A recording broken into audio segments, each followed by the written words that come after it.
If you're happy to be home for Carnival, this is definitely the place to be. TTT, the Now Morning Show, and we have with us living legend, the one and only Mr. Rikki Jai.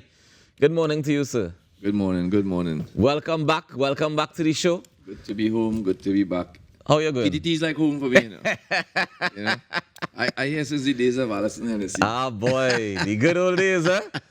Yeah, as I was telling the cameraman, you know, I hear since the days before videos was the advent of music videos. Yeah. We used to come here and sing right by the palm tree. Yeah. And they used to record it and superimpose one on the other. I remember them videos. Yeah. So how things, Rikki? All is well, man. Blessed to be above earth. You know, happy to be above the, to be on top still. How the restaurant going? Fantastic, you know. I have to say, we're coming close to 2 years in the business, and the response, the love from, people from the whole Caribbean diaspora who know of me. You know, people keep turning up in the restaurant. People who never met me, went to shows and who maybe followed my career, suddenly show up at the restaurant and say, I need a picture from you. It's love. It's a love thing. You know what I mean? People come. I get a lot of support from the Trini community, the Guyanese community, which that place is called Little Guyana, by the way. So the community there is like almost as if I'm in Chaguanas, technically. Everybody know me. Okay. Walk out on Liberty Avenue. Yeah. How you going? Everything all right? Yeah, man. Nice to see you. How the family? So you based up there now? I'm based up there, yeah. All right, nice, man. And you're liking it? It's not too cold? It's not too... I have one philosophy, if the place hot, wear light clothing.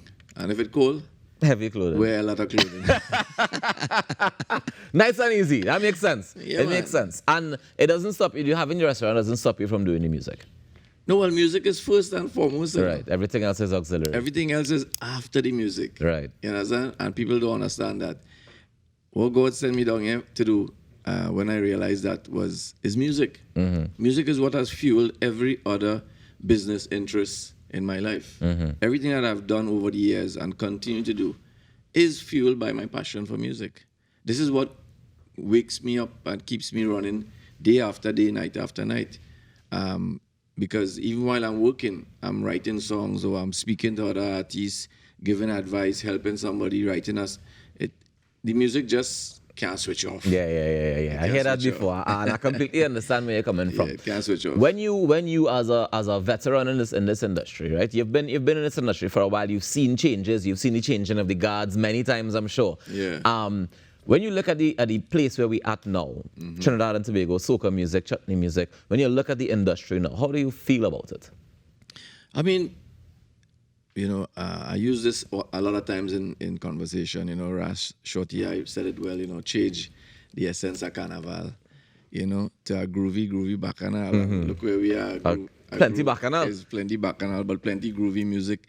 To the extent where, groovy songs are at an all-time high.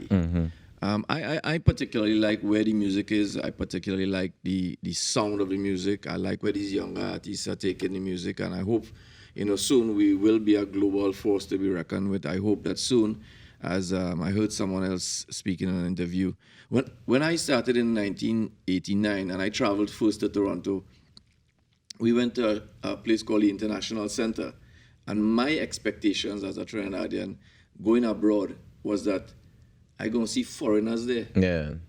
But there were no foreigners there. Diaspora only. It was only diaspora. And over the years, that hasn't changed much unless we are featured in a music festival, let's say, as Bungie has been featured in Glastonbury. And the Coachella. Or somewhere else. Marshall in other places. Kess in other places. I'm just calling a few names, not to single out anybody. But unless you are featured in a music festival where the audience is not a Caribbean-based audience, on our own, I don't think we reach to that point where, hey, when you have a soca event, you're getting a whole set of foreign people coming. But we get in there. Yeah. I think we get in there. I think with the new music that coming out with the young artists, with the advent of social media and everything else, and happily TikTok is not banned. You know. What do you think? What do you think it will take for us to get that extra push to get to that place that you're talking about? We're almost there, man. We're almost there. The nice thing is that the music has slowed down considerably. Yeah. And you look at the hits of Harry Belafonte, you know, when he did the first album Calypso and sold the first million records and everything else. Check the pace of the music, and you know, check the pace at hit music globally, really and truly, outside of rock or pop or anything else. You know, there's a speed at which the rest of the world move at, and power soca is not that speed. It is very difficult for a foreigner to dance to what we would do for a prolonged period of time. But you know what's interesting? Is the minute they get the experience of Carnival, they completely understand what to dance to it then. Yeah, but here's the funny thing. It's going to take a long time for the rest of the world to get that experience. Ah, boy. Right? Even though we exporting Carnival on a yearly basis? Come back to the same thing. Where are we exporting it? We are exporting it to the diaspora. Right. We are sending it to Miami. Who's the people in Miami Carnival? We are sending it to Jamaica. Who's the people in Jamaica? Everybody from Trinidad, Grenada, Barbados, and everybody flying up. All the mass bands and all the people going up to all the different areas. All the fete lovers moving from island to island to island. And that's what it is. Yeah. And does that leave room for the organic growth on each island, for example? I know that they've been talking about how the different islands saying, well, we don't want so much Trini music because we want to be able to... Can't stop we. That is a nice thought. but you know, we are the Mecca. We produce the hits. Yeah. We produce the sound. And in as much as everybody want to say that we have we own, it's difficult. Without us. It's difficult. You ask any islander where they want to be, and they say, not to pun on my own song, but the place to be. The place to be is Trinidad and Tobago. Yeah, for sure. Yeah. All right, so that leads us into the music for 2025, right? Yeah, man. So we spoke about this, the place to be, which is the one we kicked off with. Yeah. And you have a couple other releases. I know you have one with College Boy Jesse. I have a song with College Boy Jesse. Tell me how that collaboration happened. Well, you know, College Boy Jesse and I started off as business associates in the sense that I was looking for a song after Lewy Fete. Right. My manager, Ian Panton, said, hey, there's a young kid on the block there writing really good. Let me try him out. So, you know, I left the Shaft stable and I went across. I went across by College Boy and he did a song called My Last. Beautiful song.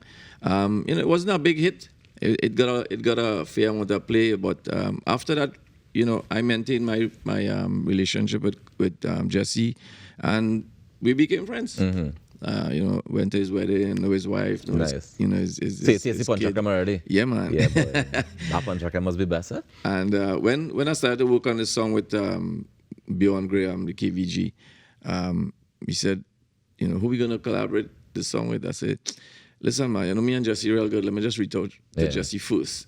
I like to reach out to people who I know. Yeah. Right? Rather than me trying to collaborate with somebody who I don't know, which makes the process a little more difficult. Yeah, because now to know them. I had to send this song.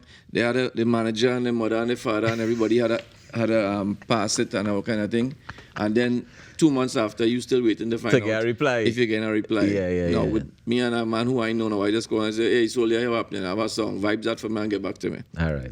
Nice. So, check out Rikki Jai's brand new music. We have, what's the name of that one with Jesse? It's Wow is W-A. Wow, When I Want. When I Want. Yeah. We have The Place to Be and we have For the Fallen. Now, we don't have time, unfortunately, to get into the other one, the For the Fallen, but I want you all to go check them out. They're all available online.